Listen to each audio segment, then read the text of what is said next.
Well, thank you for joining us for this October 16th meeting of the Humboldt County Association of Governments. At this time, we'll call this meeting to order, and can I get a roll call? Chair Johnson, Here. Supervisor Wilson, Presente. Mayor Sawatsky, Here. Mayor Burgell, Here.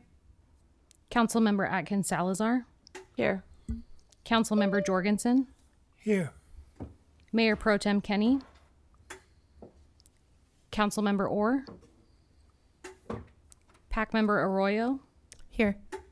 Pack Member Allstrand. Here. Thank you. And at this time, our first item of business is to adjourn as the HCOG Board and convene as the Policy Advisory Committee. And at this time, we will ask for public comment on non-agenda items. Is there anybody that would like to speak on items not on the agenda?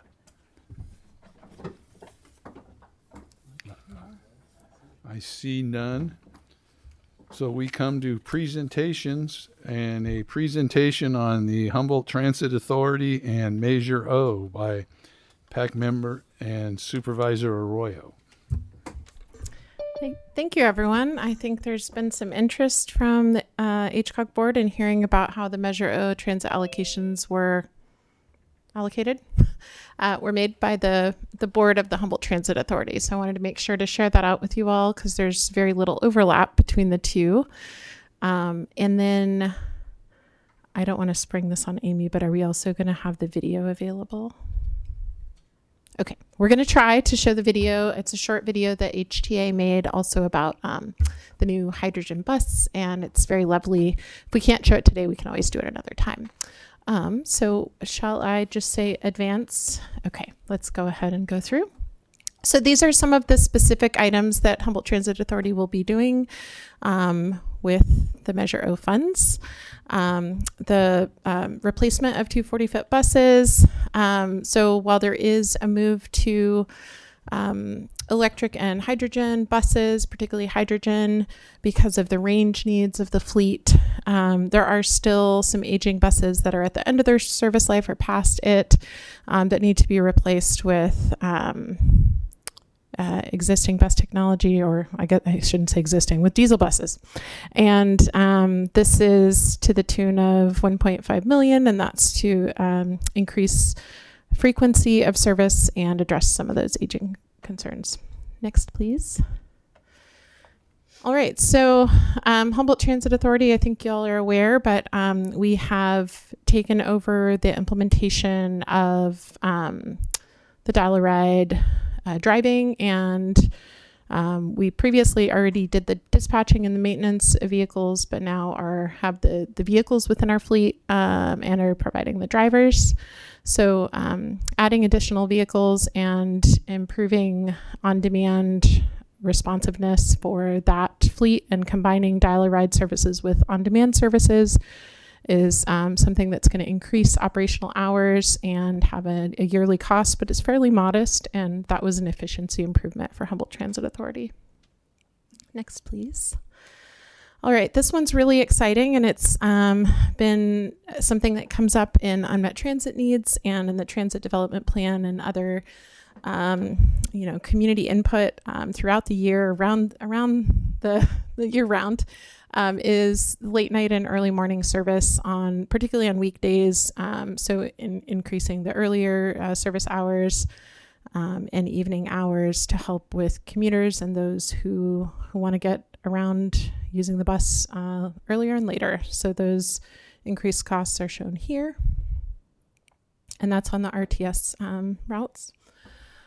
Thanks, Amy. Next slide, please. And then the Route 101. So this is addressing a previous gap between Benbow and Willits. So you used to be able to ride the bus to Benbow, and then there was a gap between those two destinations. And this route is operating now, but this is to continue it and to continue providing that service, which has been an important connection, especially with the loss of the bus service that we lost from the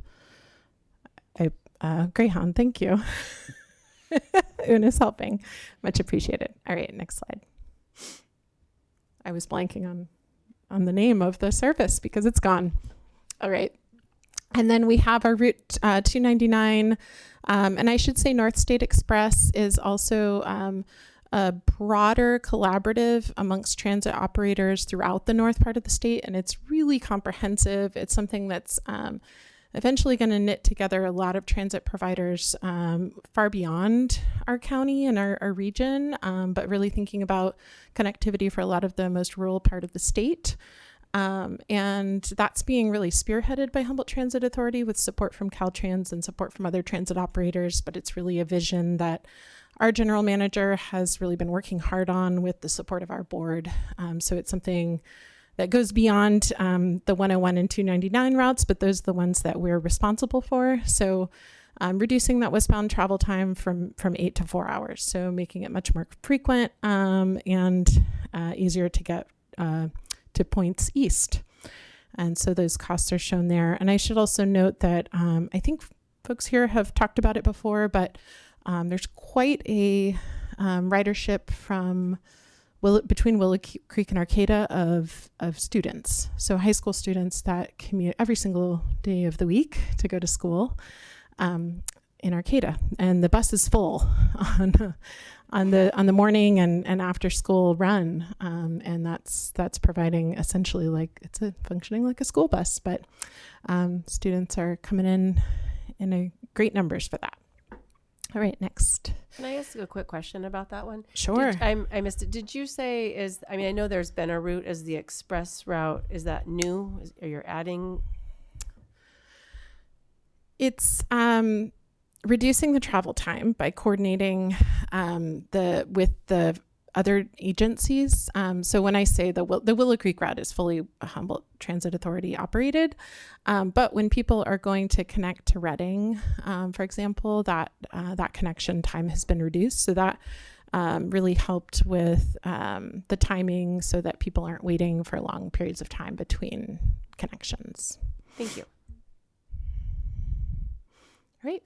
Eureka Transit Service is a robust system, has a lot of riders, and it's expensive to run. So this is maintenance of operations, which is really the wording of Measure O on the ballot was focused around operations and being able to maintain the services for, people with disabilities and seniors in particular. And so this is a expense that helps to maintain that. All right, this one's another operational cost need for the Southern Humboldt Intercity. So that's the service that goes between destinations in Southern Humboldt. Next. I should have mentioned the exciting part. It's not really highlighted in these slides, but that Southern Humboldt Intercity is actually an expansion of service. There's a greater service hours that coincide with that later night RTS service as well. And so the total was $3.6 million.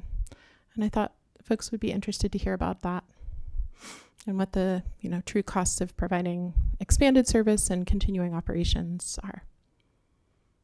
Okay, thanks for that update and looking at what the cost is. But is there any questions or comments from the board? No. Any public comment on this item and the Measure O work plan for HTA? Okay. I just want to ask if the video is a possibility. Is it? That's okay. We'll do it another month. It'll keep the excitement going. Yes. And we will adjust them. It's a projection, so those were a little bit on the conservative side. Yeah. Is there a capital expense plan to continue to retire older buses, inefficient buses for new ones, or is that a one year, the 1.6? This was really just the time when those buses needed to be replaced. They were overdue. The bulk of the buses coming into the fleet will be hydrogen. So there are quite a few that are going to be in that production cycle. So most of them we hope to replace with zero emission vehicles, but those were a short term stopgap need. Okay, I mean, they'll still fulfill their useful life, but yeah, they yes. got a ways to go yet. Yeah. Thanks. Sure.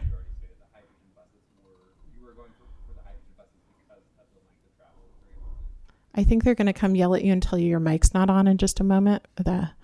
Thank you. Yeah, So it's just to confirm, Yeah. we were going with hydrogen buses because they can travel greater distances than Yeah. electrical buses. Exactly. Okay. Yeah. So the range needs, and that's part of the, and since you're not always the board member here, I'll make sure that you get it by email too. But that's part of what the video talks about is the hydrogen being a solution for a rural community that has those longer range needs. Thank you. Yeah. And probably a much better performer on the run to Willow Creek and back too. Yes, and it's been tested on the all the different routes and really overperformed the even anticipated performance. And it was a specially designed bus model made just for us, which is now being made available to other rural transit agencies that have those like range needs like ours. It was both the range and grade, so a lot of buses aren't going up the mountains that ours are, up and down. So those were some of the considerations. So it's actually a larger tank than was previously available on the market, and it was designed for our needs. So we were really innovators in that, but other agencies are already ordering those same buses. So it's cool to see. All right. Well, thank you for Thank that you. update. We had no public comment there, so we'll move to the consent calendar. And we have one item on the consent calendar, the meeting record from September 18th. Does anybody wish to pull that or comment on that? Is there any public comment on this consent calendar? Well, we'll entertain a motion. Move to, go ahead. Move to approve consent. Second, anybody? I'll second it. So we have a motion and a second. All in favor? Aye. Opposed? None. Okay, so now we're moved to our action items. And the first item is a Transportation TDA Act, Article 3, Bike and Ped 2% allocation for City of Blue Lake. Some modification. Yes, thank you, Chair Johnson. So, as the board probably recalls, every year we do our 2% TDA bike and ped allocations for local agencies. That's a competitive proposal process that comes through annually when there is capacity within the TDA and we're not trying to backfill our reserves. And in 2024, the City of Blue Lake, through the recommendation of the TAC and the approval of the board, was authorized about $34,000 to complete some traffic calming improvements within the city.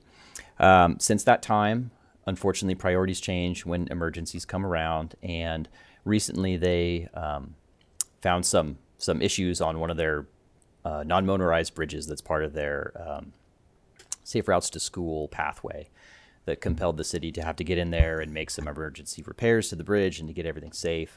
And that emergency repair project, ultimately, which has been completed at this point, cost them about $50,000.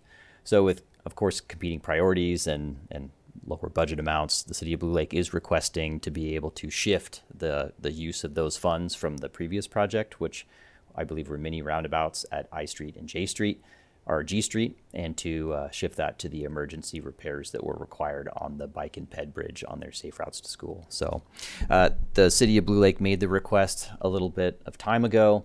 It has gone to the TAC for their review, and they are recommending the change of those funds from the original project to the emergency repair project. They only have until the end of this year to invoice against those funds, but they've already completed the emergency repairs. So with board approval, they would be able to instantly move out and complete, or not complete the work, but complete the invoicing. And then that covers pretty much everything. So if the board has any questions, I'm happy to answer them. And of course, the recommendation from the TAC is that the board approve the transfer of funds from the first project to the emergency repair. Thank you. Thank you. Any questions or comments from the board? Just a comment that I think it's good to, that the member entities have the flexibility to amend their priorities when, situations, emergencies come up. So I'm in favor of it. And I will note the thing that kind of skipped my brain there at the last minute is we, of course, have reviewed it, and it's an eligible activity under the TDA rules. So, it continues to be something that is eligible for that. And one of the larger priorities we try to do with that fund is to make sure that, let's say, emergency improvements or really critical needs in the bike and ped system come up, that funding can be leveraged for it. So it very much meets the intent of the funding. Thank you. Any public comment on this item? I see none. It's in keeping with the rules, so I would entertain a motion. I'll make a motion that the PAC recommend the HCOG board approve the modification to the 2024 2% TDA funding request from the city of Blue Lake. Second. So we have a motion and a second. All in favor? Aye. Opposed? None. All right, thank you. Thank you. So we come now to a consultant selection for partnering assets and authorities for comprehensive transit planning project. Hello. Greetings, PAC. All right, so for those of you who forgot about it, we applied with very many of our partners locally for a sustainable transportation planning grant, the program, which is a Caltrans planning grant. The program under that is Strategic Partnerships for Transit. We were awarded that and have now gotten MOUs with almost all of our official sub-applicant partners in that. And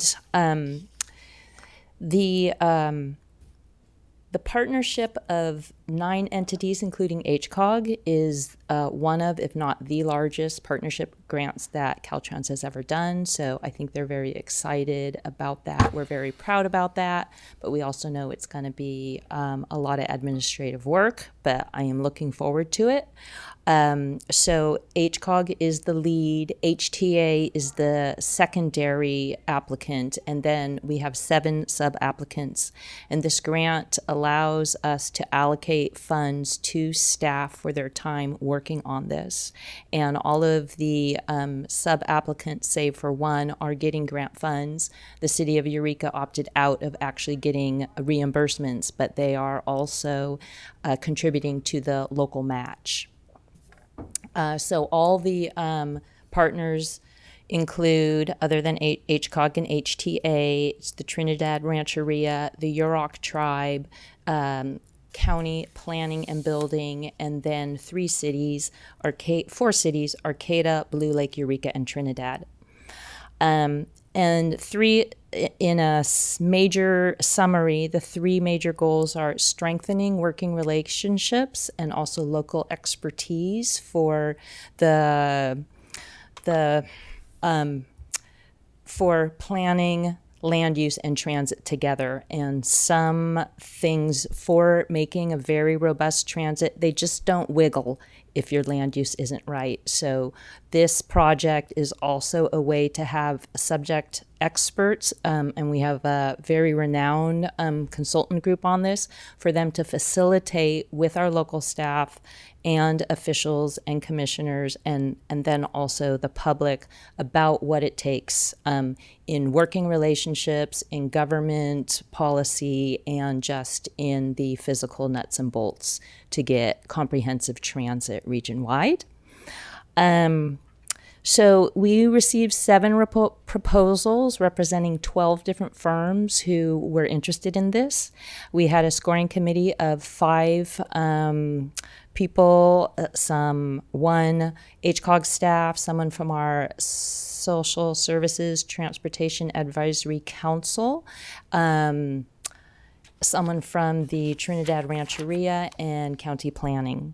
And the way the scores broke out are in your staff report, but it was easy to come to consensus with them that they all recommend the DKS team, which also includes Jarrett Walker and Associates, which is very, very well known in the field of transit planning, and also GHD, which includes 2 of our staff from the local Eureka office.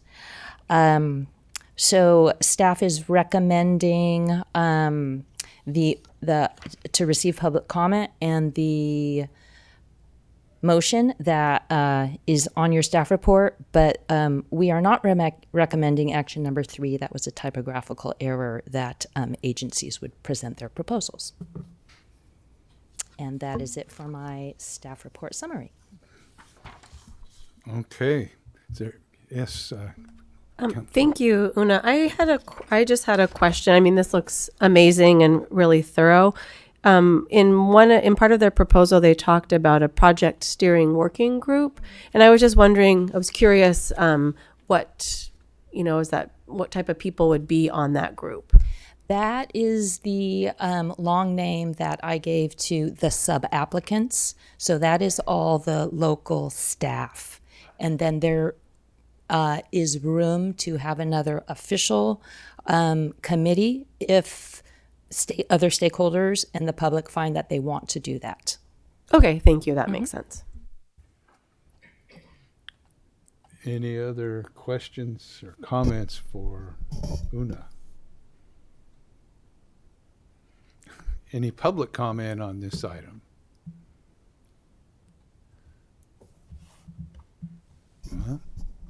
See none. I'm happy to make the motion. That's Yes, if we're ready for that. I believe we're ready for that. All right, hold on. I'm just looking at the thing here.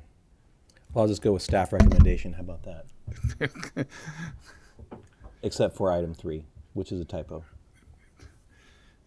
That's my motion. That's your motion. Yep. Is there a second? I'll second it. So we have a motion and a second. All in favor? Aye. Opposed? None. So we have a unanimous motion there. So thank you for that. And we move to discussion items with the STIP and RTIP update. Yes, thank you, Chair Johnson. So we have in front of you tonight a discussion item on the TAC recommendation for the upcoming 2026 STIP funding, which is part of the RTIP, or the Regional Transportation Improvement Plan process. So conventionally, this would come in November as part of the draft RTIP itself, which is the actual plan that HCOG puts together to submit to the CTC by December. But given that the TAC just had their discussion and there's the opportunity to bring this piece of it forward and make sure that the board is understanding of the projects that the member agencies put forward and some of the funding recommendations, we thought it prudent to bring that forward before the actual RTIP itself. So again, this is a discussion item. We're looking for any direction or any thoughts, or to answer any questions the board might have. We'll talk about it at the end of the presentation, but this will come back to the board in November as the recommendation to approve the draft Regional Transportation Improvement Plan. Okay. So for anybody unfamiliar, or folks in the public who have not seen this before, we throw these acronyms around all the time, but this one is the STIP, which stands for the State Transportation Improvement Program. Basically, what that is a biennial 5-year plan for road improvements, which is a mouthful to figure out. But basically, every 2 years, we have a new programming cycle for 5 years of programmed funding. So if you could imagine, it's somewhere in between a budget and a capital improvement program that are done by any one of the local agencies. It's done every 2 years on even years. So we consider these in 2022, 24, 26, and so on. And we actually do the work and the funding recommendations in the odd years preceding those. So 21, 23, and now 2025. So a couple of other items. It is funded by the state highway account through Caltrans, which is part of fuel tax revenues. And for a project to be programmed in the RTIP and eligible for STIP funding, it needs to be listed in an MPO or RTPA's most recent Regional Transportation Plan, or RTP. So just to give you an idea of the types of projects and really to look back on some of the really excellent projects that have moved forward in previous STIP cycles, before we jump into the TAC recommendation, I just want to get the board, again, up to speed on some of the projects that have been included in some previous cycles. So 2024, which is the last STIP programming cycle that was completed prior to this, recommended projects included Arcata's Sunset Avenue Interchange Improvement Project, which with the grant funding they received earlier last year, I believe it was, is now going to be moving forward into its construction phase before too long. For the county, that included projects on Hubbard Lane and the Garberville Complete Streets Project. For the city of Eureka, that included additional funding for the Bay Trail project, in addition to the restoration work that was recently done on Myrtle Ave. In Fortuna, that included design funding for the Kenmar Interchange Improvement Project. In 2022, Trinidad saw some funding to do some pavement restoration on Trinity Street. Blue Lake saw some funding to do phase 1 of their truck route project, which is now complete. City of Fortuna saw funding to do their 12th Street Interchange Improvement Project. Ria Del to do some pedestrian connectivity work by doing sidewalk infills. In Arcata, again, to do a phase of their Sunset Interchange project. And then lastly, as our blast to the past continues, in 2018 and 2020, that was work programmed for Fortuna's Redwood Way and Kenmar Interchange Improvement Program project.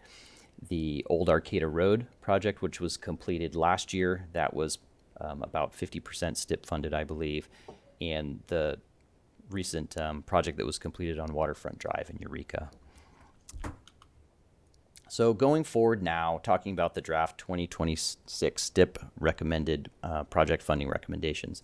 So on October 2nd, the TAC reviewed the projects that were submitted by all the member agencies. So HCOG, after the final STIP funding estimates come in from the CTC, we send out a request for project proposals, if you will, a project solicitation, to which TAC member agencies respond with their projects that they want to be considered for STIP funding. We receive those, compile those, and that comes to the TAC as a item where we review the projects. The projects are reviewed for their consistency with the RTIP, or the RTP, I should say, for their consistency with at least one of the goals that is identified in there, which is the requirement for a project to be listed in the RTP in the first place. And so with that, I want to start a little bit about the funding availability. In the upper left-hand corner of this slide, you'll see this is from the staff report. This is the total amount of STIP shares, we call them, that are available for programming this year. In the bottom of that table, you'll see $2.334 million. So that is the amount, the target amount of funding that we are able to program in STIP cycle 2026. I will note, and this is just jumping ahead, that you'll see a funding recommendation for a number beyond that. One thing that HCOG and RTPAs are allowed to do is what they call overprogram, or borrow from future STIP shares in order to complete projects or program projects in the current time. What this basically means is that a subsequent STIP funding cycle, so 2028, would be short the amount of capacity that was overprogrammed in the previous STIP cycle. And just to provide some additional context, one of the reasons that this STIP cycle is a little bit lower than we would otherwise like is because in 2024 there was a recommendation to overprogram by almost $2 million. So over on the right-hand side, this is the STIP funding estimate that the CTC produces and that we receive. And the significance of it is, again, this is a biennial 5-year budgeted plan. And it's not always certain which of those 5 years is going to have STIP capacity. This all comes from the state highway account and is funded through fuel taxes and is basically the pot of funds that all of the state's program projects come through, that come through all of the COGs. And so the unfortunate thing about this particular 5-year cycle is for the next 3.5 fiscal years, there is no capacity in the STIP and in the state highway fund to do new programming capacity. So of the $2.334 million we're talking about programming in this cycle, or the target amount, I should say, those won't be for projects. They can't be programmed for use of those funds until fiscal years 29-30 and 30-31. That's when the STIP capacity exists for the new programming. I will note this doesn't affect previously programmed projects, just new programming like we're considering. So I want to jump through each project and just allow everybody to get a baseline familiarity with the projects that are being proposed regionally, and that will include a discussion of the funding request as made initially by the agency, not the amount that is recommended by the TAC.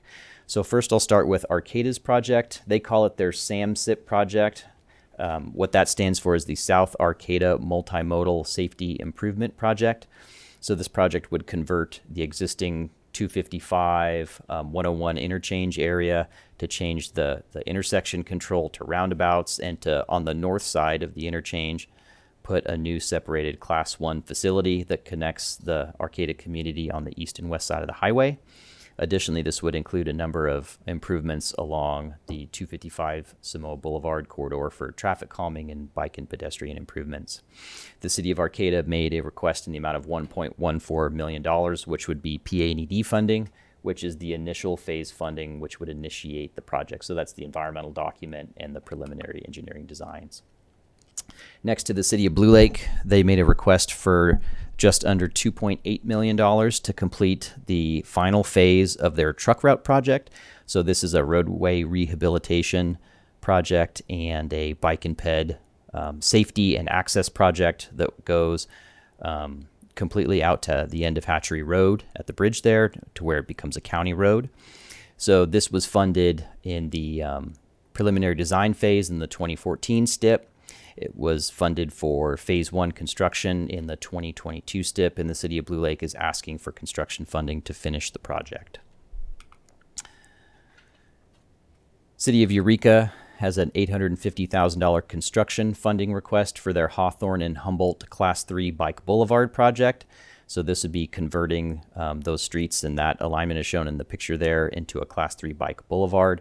This was identified as a top 3 priority in the city's recently completed bike master plan. But on that, I will note, because it was part of the 2024 bike master plan, this project is not currently listed in the 2022 RTP. So part of the recommendation by the TAC and what would be considered as part of the RTIP would be to amend a resolution to amend the 2022 RTP to now include this project, so it would be eligible for funding. Next, we have the city of Ferndale, who brought forward 3 roadway restoration and ADA improvement and sidewalk infill projects, one on Francis Street, one on Ocean Avenue, and one on Shaw. They brought in several projects of different cost magnitudes, recognizing the need to figure out which proposed project may best fit the funding constraints in this particular cycle. These projects are also not in the 2022 RTP. So as part of an adoption of the STIP and recommendation for funding, this would also be part of the resolution, similar to the city of Eureka, to add these projects to the 2022 RTP. Next is the city of Fortuna for their Kenmar and Ross Hill Road intersection improvement project. As the board is probably very aware, the city has been working for a number of years on the Kenmar interchange project, which focuses on the interchange improvements in the Caltrans right-of-way. This is the extension of that project, which would improve the existing signalized intersection at Kenmar and Ross Hill Road. So that's on the eastern end of the interchange area. So this project, as noted, would change the intersection control from signalized to roundabouts. It would do a number of pedestrian infills and some bike lane infills to bring non-motorized users from the Campton Heights neighborhoods and the Kenwood neighborhoods over to the future Great Redwood Trail and the Strongs Creek Trail, which are generally shown in those dotted dash and solid lines over more near the freeway. This project was identified in the city's 2021 LRSP and they are requesting $550,000 for PNED phase. So again, environmental document and preliminary engineering. And lastly is the City of Trinidad. They have a $660,000 funding request for road rehabilitation on Edwards Street in Trinidad, which of course goes down to the harbor. This is a road that of course gets a lot of regional use given it goes down to the harbor and is in a tourist area. The city has done a number of projects through the years to try and extend the life of the pavement, but it has gotten to the point where it needs full rehabilitation in order to last much longer. Oh, there we go. So this table is from the staff report, and it's the summary of all of the agencies, their projects, the RTP priorities that are identified for them in the 2022 RTP, or in the case of Ferndale and Eureka's projects, the priorities that would be included if the amendment was granted to include those projects and fund them. And as you'll see, the total funding request for all of the projects comes out to about $7.4 million, which is well above, of course, our target programming amount of $2.3 million, and even above our maximum programming amount, which theoretically we could program up to about $5.6 or $5.8 million, I believe. But moving through the process, the TAC is recommending, and you'll see that on the right-hand column, in bold, those are the draft TAC funding recommendations that would program funding to the tune of $3 million. So again, the TAC is recommending over-programming by about $650,000, which if approved in the RTIP would mean there would be about $650,000 that would not be available for programming consideration in the 2028 STIP. So those project funding recommendations are Arcata's project for PNED for SAMSIP in the amount of $700,000. The city has indicated that they can complete the proposed activities for that amount of funding. The city of Blue Lake for an additional phase of their truck route project. The slide we had up a minute ago actually showed their remaining work as 3 sub-phases, and they can do their most critical phase of work for $625,000. The city of Eureka, $750,000 to complete their Bike Boulevard project. The city of Ferndale, $425,000 to complete one of their 3 submitted projects, and that would be the one at Francis Street and Eugene Street, which the city has indicated is their priority. And lastly, the city of Fortuna for $500,000 to complete the PA&ED phase of their Kenmar and Ross Hill Road improvement project. I also wanted to provide just some additional context on the TAC recommendation. So first and foremost, I'll note that, of course, this is a deliberation that happens every 2 years, but this funding recommendation comes forward to the board and will come forward to the board as part of the RTIP in November as a unanimous recommendation from the TAC. And the overarching priority was to recognize that, of course, there's not nearly enough funding for the project need, and there's significant project need beyond what was submitted. We all know that. But their priority in this particular case with this amount of money was to not over-program too much, right? So to leave some capacity for consideration in future STIP years, to fund as many of the smaller construction projects as possible. And that's why you see the recommendations for a phase for the city of Blue Lake, the city of Eureka's project, and the city of Ferndale's project, while also advancing some of the larger major transportation improvement projects that would be kicked off with STIP dollars, and that is Arcata's SAMSIP project and the city of Fortuna's Kenmar and Ross Hill Road interchange improvement project. Just to give a little bit more context again to Blue Lake and Trinidad, which saw the largest reductions between the ask and the amounts recommended by the TAC.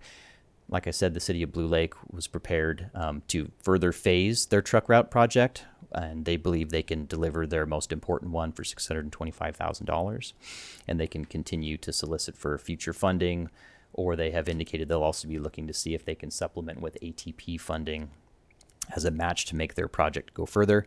The city of Trinidad was willing to take a step back due to the fact that in recent STIP funding cycles, they've gotten some significant funding amounts to complete some restoration projects. So they were willing to take a step back, and the TAC does recommend making some investments in some of the other smaller communities in this particular cycle. With this, I'll just state clearly that in recommending Ferndale and Eureka's projects, the TAC is, of course, recommending an amendment to the 2022 RTP to include their projects.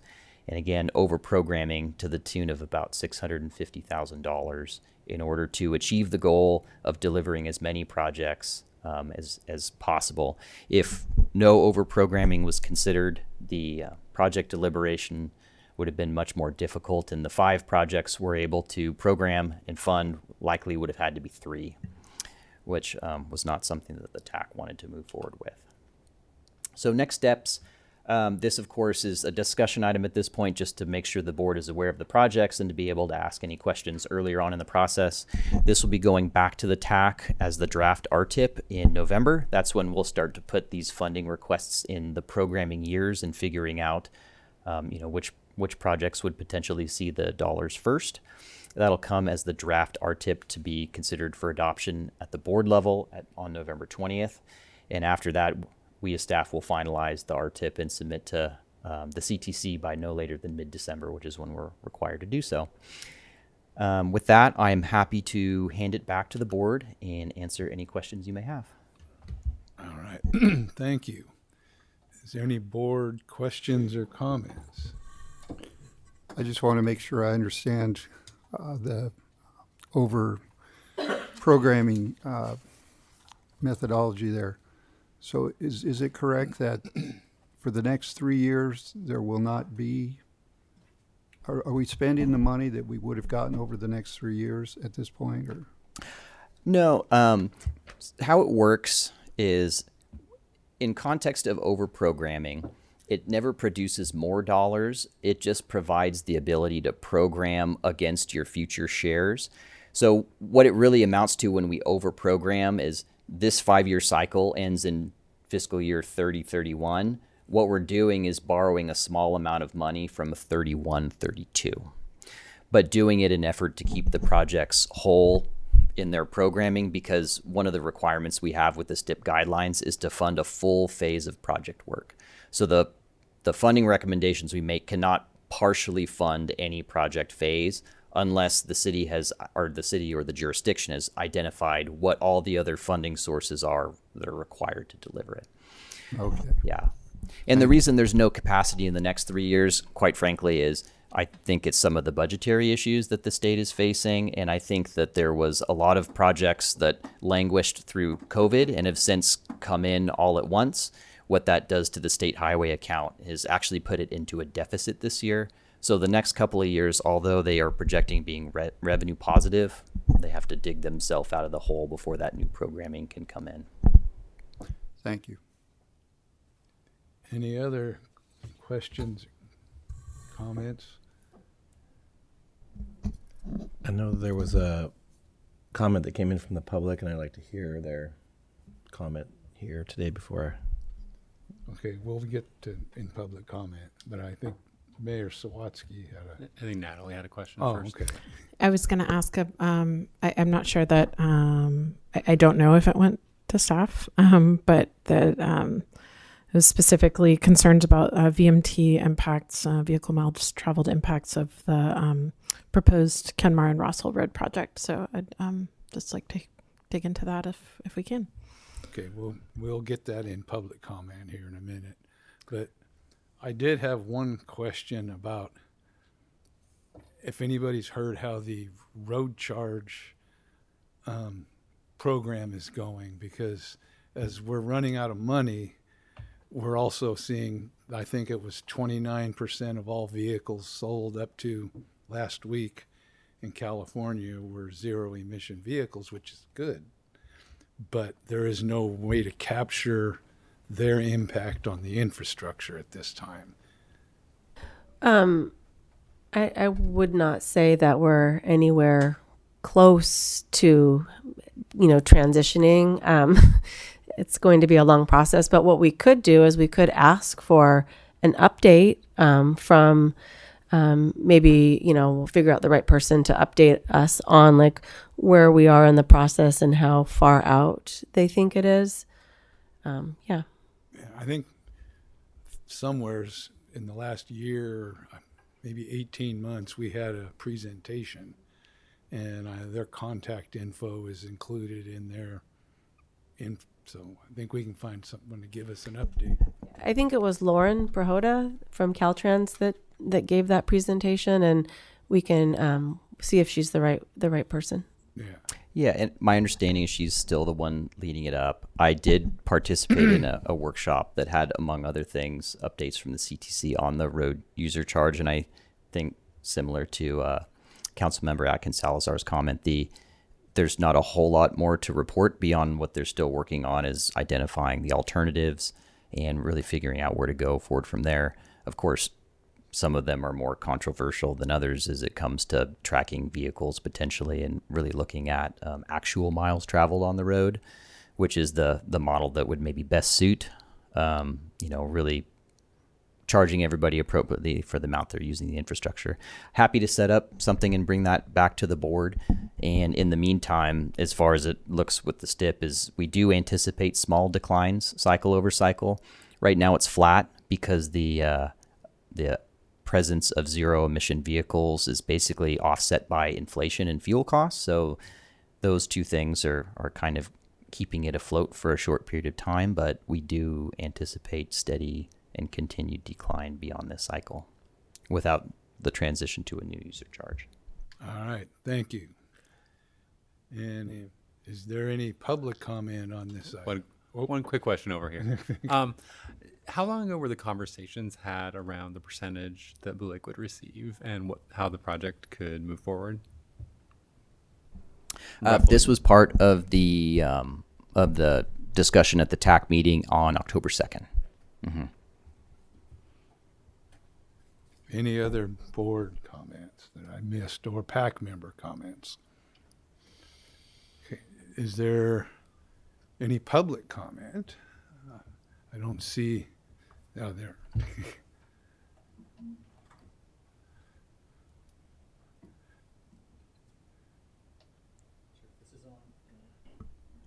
There we go. Good afternoon, Colin Fisk with CRTP. Sounds like most of you received the email, so glad to hear that. I'm just going to briefly kind of reiterate some of the points from the email. We do think that there are a number of worthy projects under consideration for funding, but given where we are with limited funding and great needs that are not just to maintain the existing system, but to really transform it into something that encourages active transportation and transit and that is much safer for everybody, we feel that we should be prioritizing projects that objectively accomplish and promote multiple of our RTP goals in a meaningful way. So regarding the proposed projects, we do think that the Arcata SAMSIP project has the potential to be the most transformative for the greatest number of people. Really, a lot of people use that interchange, and to improve the safety and access across the highway there, promote mode shift for Arcata and surrounding areas. We also think that the Eureka Bike Boulevard project and the Blue Lake Railroad and Hatchery Road project would have produced significant improvements towards several of the RTP targets. The Ferndale paving project, we think the impacts would be relatively small, certainly significant for folks with disabilities in that community. Unfortunately, we do have concerns about the Fortuna project. The project description makes it clear that it is primarily designed to increase vehicular capacity and reduce congestion and encourage future growth. And pretty much by definition, that means increased vehicle miles traveled, which is not compatible with state and regional goals, including the goals in the RTP. And I went into a little bit more in my email, but we also have concerns about the design concepts when it comes to the roundabout itself for pedestrian safety as well as bicyclist safety. And so for that reason, we don't really agree that the project would support mode shift access or the Vision Zero goals. Just in general about the way these recommendations are come to, the TAC develops recommendations really from my observation, not based on assessment of the project's alignment with HCOG policies or RTP goals, but based on negotiation between the members as to what is, fair for each jurisdiction to receive. When it comes to the policies and goals, the TAC members basically self-attest which types of goals they believe are promoted by each project, and there's no weighting or prioritization or third-party review. And in this case, it doesn't seem like the TAC really considered those things in their recommendations. So Of course, equitable distribution of funds among the jurisdictions is important, but there's no articulated statement of what is fair or equitable or what metric is being used. And, some of the types of equity that you could measure are certainly not met. Just to give one example, these recommendations would amount to spending about $307 per resident in Ferndale and about $29 per resident in Eureka. So, how are we measuring the impacts here?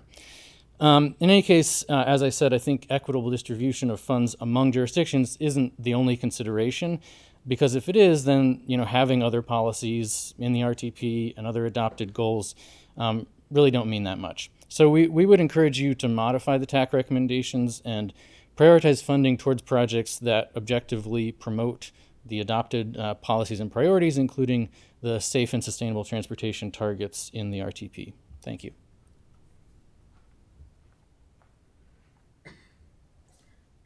Is there any other public comment or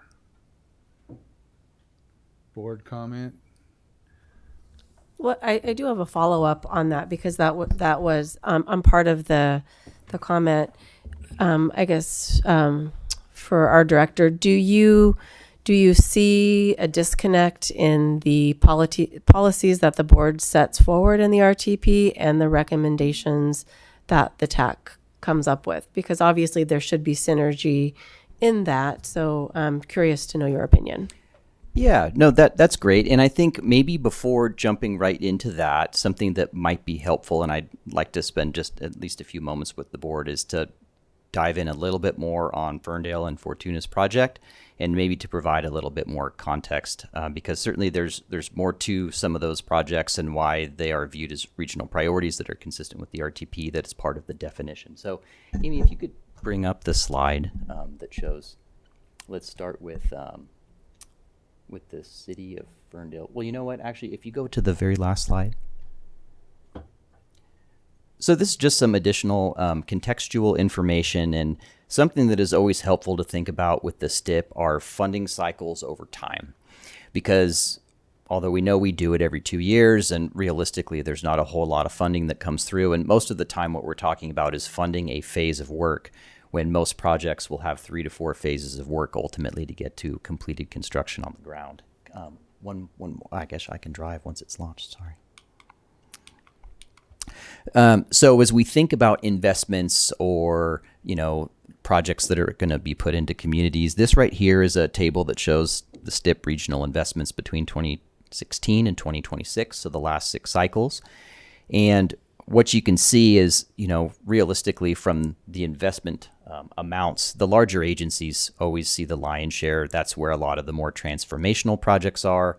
Of course, that includes a lot of projects like Arcata's Sunset Interchange projects, the interchange projects in Fortuna, a number of projects in Eureka, including the Bike Boulevard projects and the Beta Zoo Trail, so on and so forth.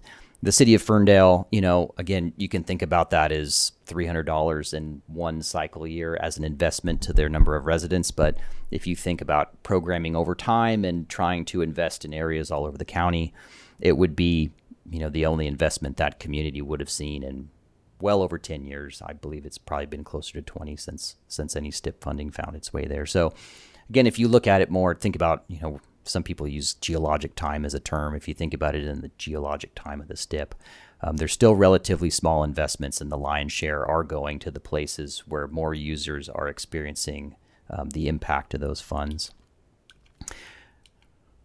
Up to Fortuna's project, and I guess I can go into some detail on this and also recognize I may be uniquely suited to do so.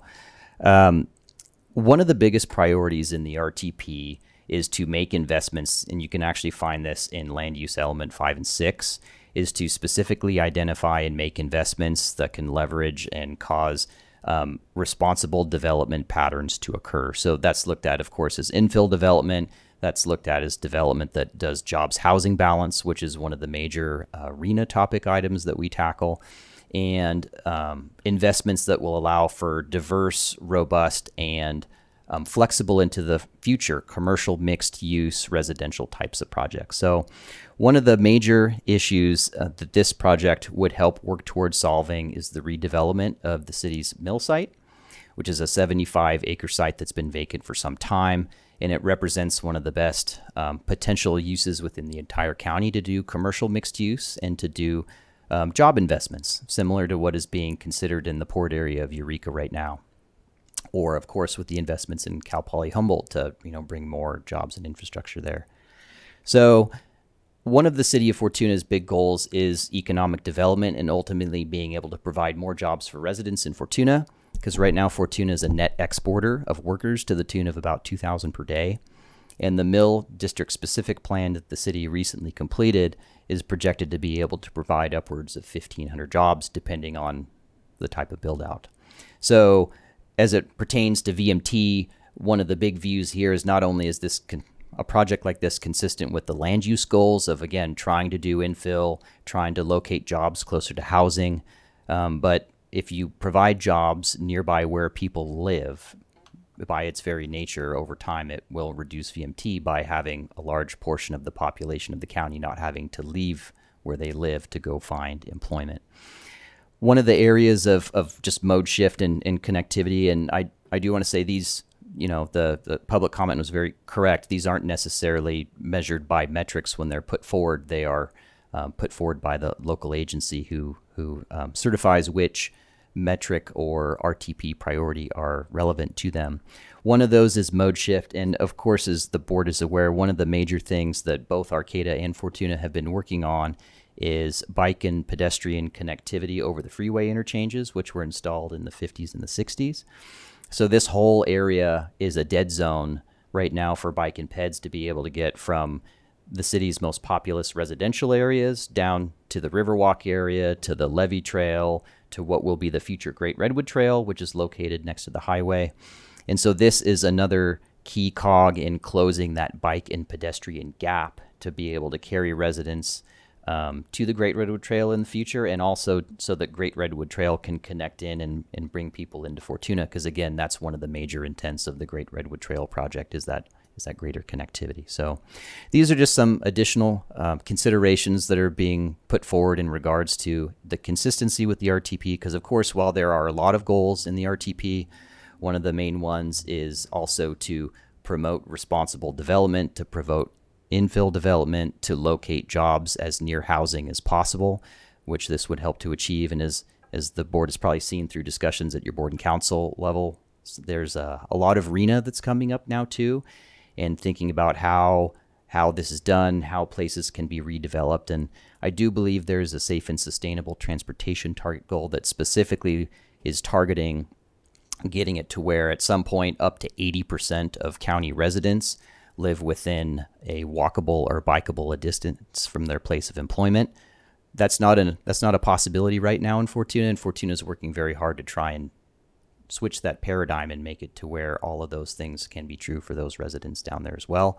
And this project would be key in not only solving some of their existing issues, but the issues they would face in ultimately achieving the long-term goals. So if there's any more specific questions to that, I'm happy to answer to that, and happy to talk about any of the other projects too. But of course, the Ferndale one and certainly the Fortuna one were the subject of more of the comment. So yeah, I would add also that the Vision Zero is a safety metric, and since to my knowledge, because I went to work at the city in 1993, there were people walking to the jobs in the Riverwalk area, and the people that were working at the CCC Center in the road in the morning, sometimes in the rain where vehicles can't see, underneath the overpass and then around the corner. And even now, that's still happening. So this is designed to address that, to get people out of the traveled way onto a sidewalk that works. And then also at the commute hours right now, it's not uncommon for the traffic to queue all the way up onto the freeway because they cannot get through that bottleneck that has existed since they built the freeway. It hasn't been changed. At one time, some of the traffic could exit the freeway at Drake Hill and come down Eel River Drive, but that exit was closed in the late 90s, early 2000s, and it's no longer available. So everything has to exit either 12th Street, which is a bottleneck, or Kenmar, which is a bottleneck. Fortuna didn't create it, but since it's in Fortuna, we're responsible to remediate it. And that's what this is for, is to remediate a bottleneck that has existed for 30 years. And that is our goal, is to get our citizens, as well as keeping jobs in Fortuna, stopping the exported jobs, keeping traffic off the freeway, which will itself cut down VMT, by remediating the intersection. The people that want to come to Fortuna to just right now the existing shopping areas, because it is a shopping hub for Southern Humboldt, will be able to get in and out easier and will not be stuck idling in the roadway waiting for traffic to alleviate. So that's how this project came about. So, and I don't know if anybody else has any comments on this.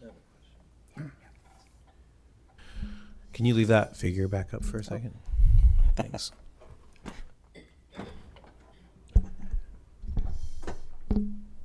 I guess there's discussion about the pedestrian and bike connectivity, but these are just roundabouts. And then where does, I think what I hear you saying is that this project is part of a bigger plan to make those connections happen, because this is really a very small piece of that in terms of like, I get what I'm understanding now what Colin's saying. He's saying it's like, hey, it's like you're going to have all these trails and all these other things. This is really just like a small piece of those kind of bigger visions around connectivity. Is there a time frame for those? Is there a plan for those? I mean, I hear Mayor Johnson's concerns about people walking from one side to the other and that connectivity, but this won't really actually deliver that by itself. So can you frame that in terms of like what are the real plans to get to connect to all those things? Yeah, so what you'll see here in this figure, and this was part of the project study report that the city submitted, in the red line work, you'll see the design as it currently exists for the Kenmar Interchange Improvement Project. So that is a STIP-funded project that has been in the delivery cycle through the city with STIP and HCOG funding since 2018. That project, due to funding constraints, had to focus on a terminus, where it would end and where the improvements would be. And the availability at that time would only take it to where you see the transition between the red and the blue line work on that figure. But that doesn't solve the whole problem. Part of it is to fix the other area, to which, as Chair Johnson noted, Caltrans did close the Drake Hill interchange in the late 2000s, and that created a lot more of an issue. And unfortunately, it was not something that was looked at or studied in their environmental document at that time. The impacts that closing that on and off ramp at Drake Hill would have as part of the overpass project at 36. So those are the two portions of the transportation system.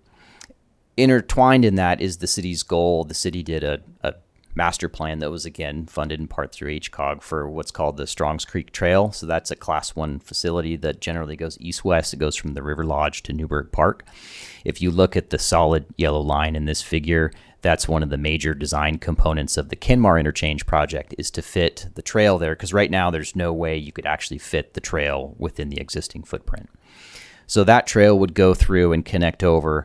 But one of the last pieces that would be included in this particular intersection improvement project is carrying people from the Drake Hill neighborhoods and from the eastern end of the Kenmar neighborhoods to the trail features themselves. Because right now, you can only go northbound or southbound on Ross Hill Road, which the city about 10 to 12 years ago did a road diet in that area and put in buffered bike lanes and walking lanes.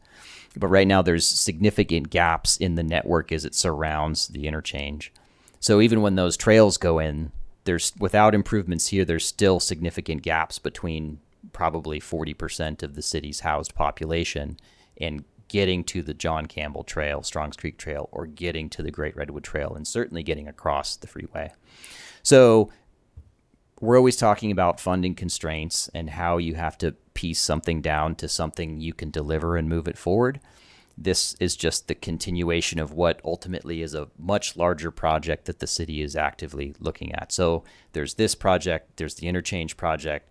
The city has every year an ATP cycle comes around, is looking for funding in order to do the Strongs Creek Trail portion of that project.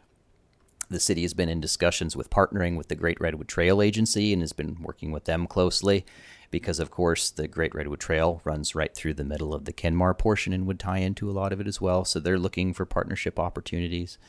And the other thing that is kind of baked into this too is the city working with HTA to try and provide another bus stop, because that's one of the design components in this area too, is a directly off-highway bus stop that could help accommodate some more express routes potentially on RTS to try and cut down on some ultimate travel time. So they're looking at putting a what's called somewhat of a bus stop, quote unquote, mobility hub along with kind of a gateway for the Great Redwood Trail. So You seem very versed in this. there's a lot of it. Well, again, I was and I do want to make one point clear about this too.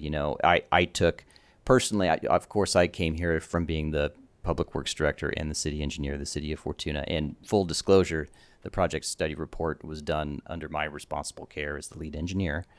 I am completely outside of the funding recommendation as it comes to this project. I can speak to its merits, but as it goes beyond that, I think is the board's decision. As it goes beyond that is the City of Fortuna's and the tax decision. I'm prepared to move forward with the recommendation that's been made, but I think the point that brought by Colin and Citizens for Responsible Transportation Priorities is, I think that you're spending $5 million on this. It just kind of like takes care of the car part, really. I mean, it has intersection to all of these other parts, and so I appreciate that criticism of it. And I'm just wondering, does Fortuna have roundabouts now, or these be the first roundabouts in the city of Fortuna? Fortuna has. Are you ready for the blowback on that? It's been brought up. Okay. People in the community know about it. Okay. Well, I would let with your rent control and your 4-day work week and now roundabouts, welcome to the.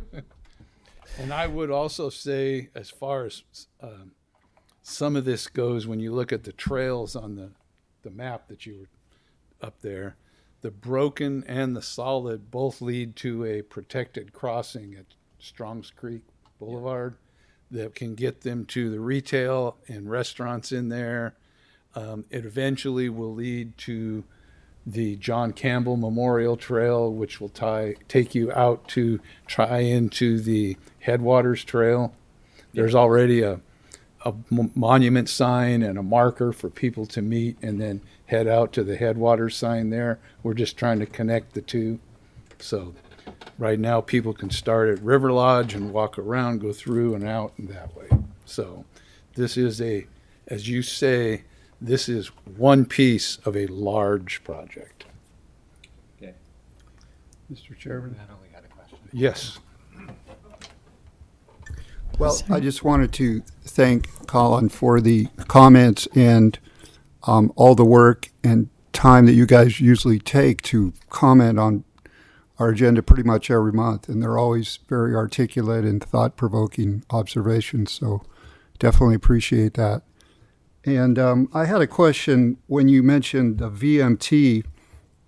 I'm not an expert in transportation. Does it make any difference whether the vehicle is like a zero emission vehicle?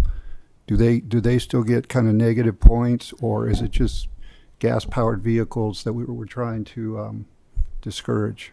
The intent of how VMT is now a CEQA impact that is analyzed for transportation, where prior to the full enactment of the bill, which I believe was 2018 or 2019 is when they came fully into play, traffic impacts through CEQA were looked as level of service, which is a measurement of congestion. Now it's looked at as VMT, or vehicle miles traveled, in the hopes of again, doing projects and trying to move development patterns forward to reduce people's dependability on having to drive to and from destinations, be that work or whatever else. Okay. And to speak to it being zero emissions versus non-zero emissions, a lot of VMT really comes out of the state's greenhouse gas reduction target. So a lot of the intent is really as it pertains more to the internal combustion engines, not that there's not consideration for it in zero emission vehicles. And there are some goals and policies in the RTP that would look at it as total VMT regardless of the vehicle as well. But the intent of the state legislation is more in line with the climate goals and the GHGs and the transportation sector. I see. Thank you. And then just one other quick observation. With the commenter, I tend to agree that the terms equitable treatment and equity have been very popular in recent times when we're talking about policy. And without clear definitions, those terms basically can mean whatever the person who's applying it thinks it should mean. And I think that's a little bit, I don't think that's good policy. It can lead to some very arbitrary results. So I appreciate that aspect of the comment too. Supervisor Arroyo. Thank you. I appreciate the conversation around this. I think a lot of in my experience watching this board and then being on the PAC, it's been a lot, the TAC is comprised of public works folks who do a little bit of public works horse trading and bring recommendations. And there's often not a lot of discussion about what these recommendations are, how they're prioritized. And it sounds like I'm hearing an inkling of moving forward with this recommendation today, but I do, in the spirit of the comments, want to bring up that, the STIP, the State Transportation Improvement Program, and Regional Transportation Improvement Program funds are not the only, distributed funds that where there's a little bit of a moment for me, I'll say, of going, because we also have the Local Transportation Fund, which comes from the Transportation Development Act, and that is, where it's heavily used for transit, and the jurisdictions that use the entirety of that funding for transit then don't get to spend the money on streets and roads because they've used all of it for transit. While streets and roads are available uses, if the jurisdiction doesn't have unmet transit needs, that's disproportionate in our communities. So I just think it's helpful to think about that and to say that, because some communities have and pay into the cost of transit, and then there are communities that don't have transit. And part of the reason why the bus stop is planned for this intersection and Fortuna is that currently the Redwood Transit bus stops in Fortuna quite a few places because the Fortuna transit system is a senior bus that is not available to all riders. And so while functionally people are kind of let on it, it's not formally available to everyone. And so we're going to have to retool how our bus goes through Fortuna because it's pretty inefficient for the Redwood Transit riders, and it takes people a really long time to get from point A to point B on that route. And so, the hope is that Fortuna will be providing transit service, and so utilizing some of those funds for all riders. And Ferndale, doesn't have transit going to Ferndale, so is able to use those dollars for streets and roads. So I think it's helpful to think about that as an equity piece. It's not what we're talking about here, but it's also funding that comes and gets distributed regionally. And there's a real difference in how communities are able to utilize those funds based on those services that they provide. So I think that that enters into the mix too. And I think it speaks to potentially a greater conversation that this board might want to consider having in the future about those different key funding streams and what to Councilmember Kenny's point, Mayor Pro Tem Kenny, what equity means in our work, and I think that's a great question, because our availability to tap into these funds really differs by jurisdiction. So thanks for thinking about that in the mix too. Well, kind of looking at your comment, we do provide funding to HTA for transit service, and we do operate the senior bus. There's a minute amount left over after that to pay to buy cold mix to patch potholes in the winter, but we do contribute to transit in Fortuna. Thank you. We Fortuna and Blue Lake both contribute to Redwood Transit operations going through their communities. Yeah, thanks. And I'll just jump in just for something too, just to keep us a little bit on the path, but then maybe bring us back to. We are currently part of discussions with HTA in the city of Fortuna, who is going to be potentially considering opening up as a full public transit operator. It's not something that has been brought before their council. We're just looking at some options there. So Fortuna is one of many local agencies where their TDA funding no longer supports anything other than their transit-related activities. A lot of agencies have moved in that direction, and Arcata, of course, recently experienced that, and others as well. So it is a tough area, and it's all tied to fuel tax, of course, too, which is a diminishing revenue source. But that is something that they're working on, and if it gets to that point, would be something that would, of course, go in front of the city, but also come back to this board for further discussion on what that transition to that transit system would look like. So, Okay. Well, back to the matter at hand. We do have a request to provide direction to staff to add the items to the RTIP and to continue on programming the STIP. and I'd say at this time, again, if there's any direction from the board, if there's anything that you would like the TAC to speak about or consider, because of course it's going to go back to the TAC as the RTIP at the November meeting before coming back to the board again in the November meeting 2 weeks after that. So any thoughts or direction you would like to provide at this time is more than welcome. I have a quick question. The overprogramming part, what impact does that have? What that'll do is we get usually, and when I say we, the region gets somewhere between $2.5 to $3 million per year in the STIP. So in a 2-year cycle, we usually have somewhere around $5 to $6 million to program. If let's say in theory that in 2028 we would have $5 million to program, off the top of that $5 million would be the $650,000 we overprogrammed this time around. So all it does is you're borrowing from yourself in the future. One of the reasons it can be a good idea sometimes, though, is because the STIP is a bank account, sometimes you can get your projects funded earlier if they are programmed earlier. And that way you're doing them in earlier years dollars as opposed to more expensive dollars in the future. It's the same amount of money, but if you can do them in earlier years, sometimes you get the benefit of doing them earlier in the inflation curve. So. And so what is the limit of this overage, basically? I'm saying at some point this is not a good financial tool. Where's that threshold? Yeah, so you're allowed to overprogram an entire year, which would mean that this time around, HCOG could 100% consider actually programming up to like $5.8 million.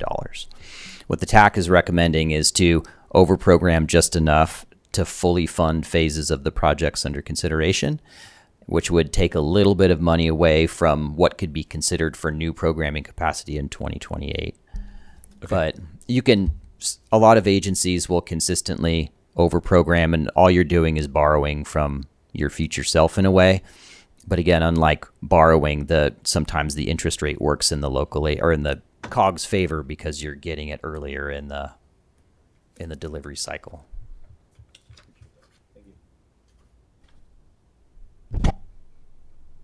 So, do we have a recommendation for them? I would move that you continue on with the TAC recommendation, TAC and staff recommendation, but that's one.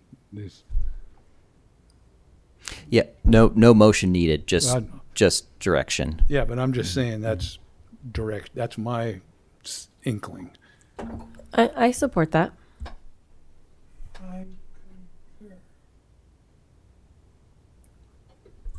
I'm good here.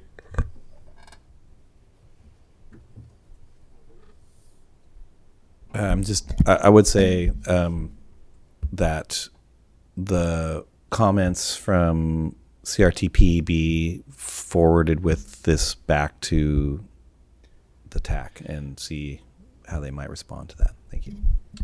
Can do. Yeah, I like that approach also, just making sure that the TAC is aware of other ways to look at these things. And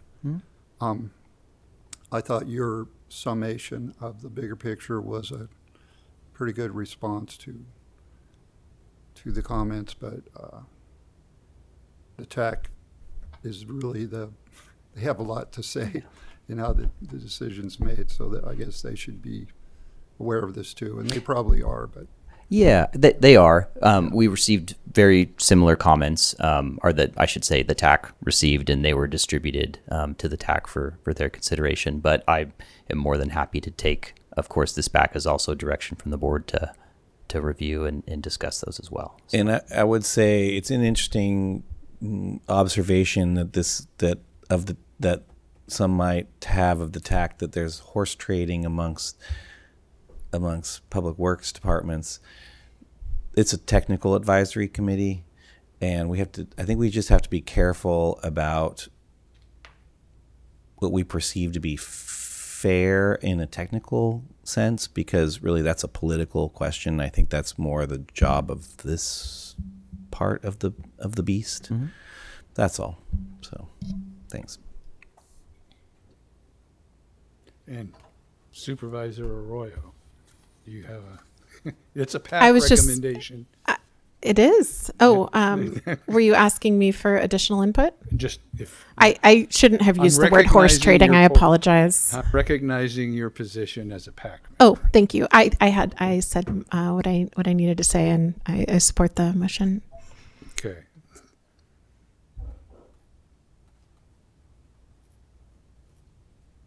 Well, just to add to kind of the discussion, if we're talking about like negotiations amongst the TAC, one of the things that I've appreciated is the looking out for, trying to take into account the resources that we all get, and some of the smaller regions that get less. And so sometimes the percentage isn't always proportional by population when they're dividing up projects, but it's also by access that smaller jurisdictions have. And I do, and that's been my understanding going on for a very long time. And I think that's I like that. I think it's generous and cooperative.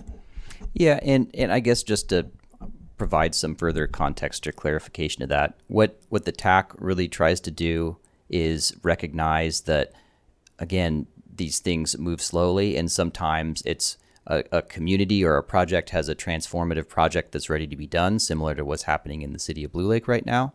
If you look at the city of Blue Lake's population or any number of things, that it wouldn't necessarily warrant an investment of that size if you were to consider it as some sort of formulaic distribution, which I'll be very clear is not the intent of the STIP. It's fully based in a project's merits and how it develops and delivers regional goals. I think the tax approach, I mean, if it was loosely termed horse trading, is to know that sometimes a project will come up in an agency and it's compelling and everybody can agree that it deserves investment in that year and it's a good project, again, similar to a project like in Blue Lake. But, those can't exist all the time. So there's just an acknowledgement of where funding has gone in the past. Again, as you see in the slide, the larger agencies take certainly the lion's share of the funding year over year because that's where a lot of the bang for the buck is. And you can look up and down a lot of the distributed funding sources we have, whether it's RSTP or, TDA is actually very formulaic. That's the one that's fully formalized out of population numbers. But there's other ones and there's gives and takes. Where certain where certain agencies get more in this one and less in this one, and it's somewhat the nature of the beast, and it's not the intent of all of them to operate that way. So Just to be clear, actually, I would say that the population part of what this conversation is not one that I actually subscribe to, because not every jurisdiction is serving just the people within the jurisdiction. There's a lot of not just visitors, but people passing through the jurisdiction that are receiving the benefits of those infrastructure, and so of that infrastructure. So transformative doesn't necessarily mean just for within the town or that whatever the landscape is. It's transformative. I'm hoping that it's transformative from a kind of regional perspective. So appreciate that. That's all you're going to get from me today. I think we've dragged this one out pretty far. Thanks. So I think you have direction. thank you very much.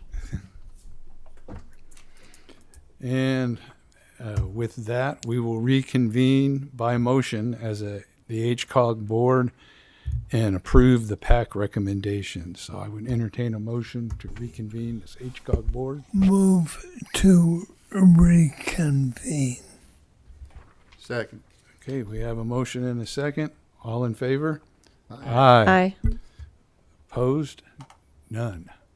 Okay. So now we have staff and PAC member reports with the executive director first. Excellent. Thank you. So I am, again, will be having Amy launch something. So she's certainly, we're enjoying a lot of her assistance here this evening. And the main things I want to keep the board and the public aware of are a number of meetings and community workshops and council presentations that'll be coming up involving various works here at HCOG. So the first one is one that's being led by our associate planner, Stevie Luther. Again, very thankful to have him back and getting right back in and helping with all our work at HCOG. He has recently set up the Unmet Transit Needs Hearing. It felt like we just concluded it, and here we are again. Of course, it's an annual TDA process. So those are scheduled, and we have them here. They are available on our website as well, but we have all of our hearings, or close to all of our hearings, scheduled with all of the local agencies. We can make sure, if this hasn't already, that it is, of course, shared with the board as well. Moving on to our next item. This coming Monday in McKinleyville at Azalea Hall is our community workshop in regards to the RTP update. So as the board saw in some previous presentations looking at the RTP update, we're working on scheduling a community workshop space where we can, again, engage with the community and get some public input and really talk in a more focused sense on a few of the main items that are part of the RTP update. The items we're going to be focusing on in this particular workshop include Vision Zero, because of course HCOG is currently in the lead in a countywide Vision Zero plan.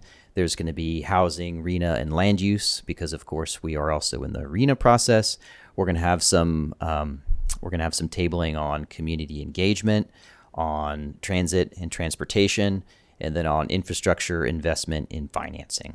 So again, that'll be 5:30 to 7:30, October 20th at Azalea Hall. We'd love to see as many folks show up for that as can. Next is our RENA process. So as the board is aware, at the September meeting, the board identified what we'll call a draft preferred alternative for RENA allocation to all of the member jurisdictions as part of HCOG. So we are in the 60-day public comment period, which will include a formal public hearing at the November 20th meeting to receive further public comment on the identified preferred alternative for allocation, in addition to review and discuss any public comment received to date. We'll wrap that up also with some preliminary contact we're doing with HCD right now to get their take on our proposed preferred alternative. And that will come back to the board in December, hopefully, for a recommendation to formally adopt a RENA distribution method. And lastly, you'll see here at the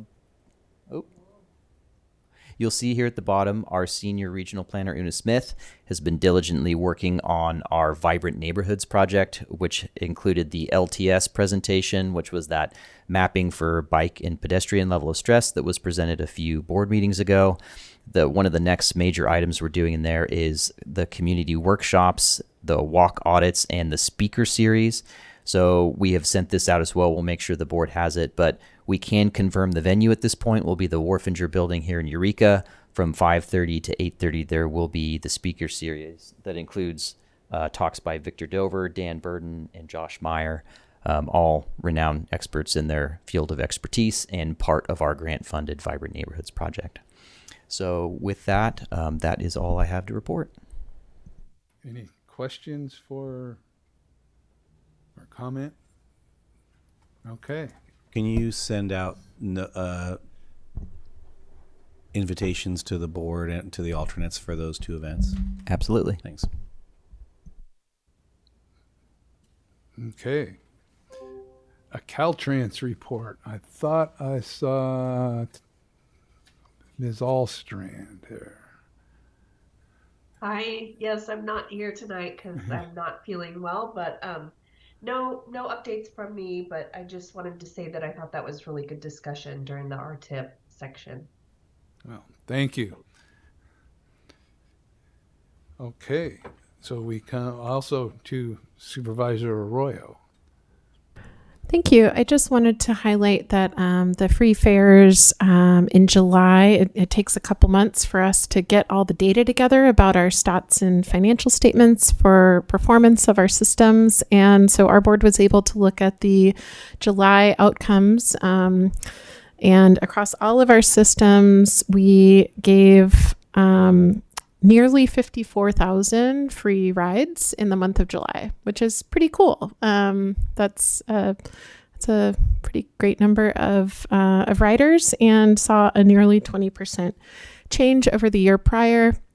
Often in the summer, we don't have as many student riders, and people are traveling, and so it's kind of a dip in ridership at times, but the free promotion was really cool to get some folks experiencing transit. So just wanted to highlight that again. 54,000 nearly in a month is I don't know that folks who don't ride transit regularly realize how many rides we give. So I always like to point that out. All right, thank you. Is there any board member reports? I'd just like to thank everyone for voting to allow us to use those funds to fix the bridge and repair the bridge. I'm going to be looking at a long-term maintenance plan for that and make sure we have that in place. So the bridge is maintained and functioning, because multiple generations of Blue Lakers have used that bridge, and it's a key point of our community. Thank you. Thank you.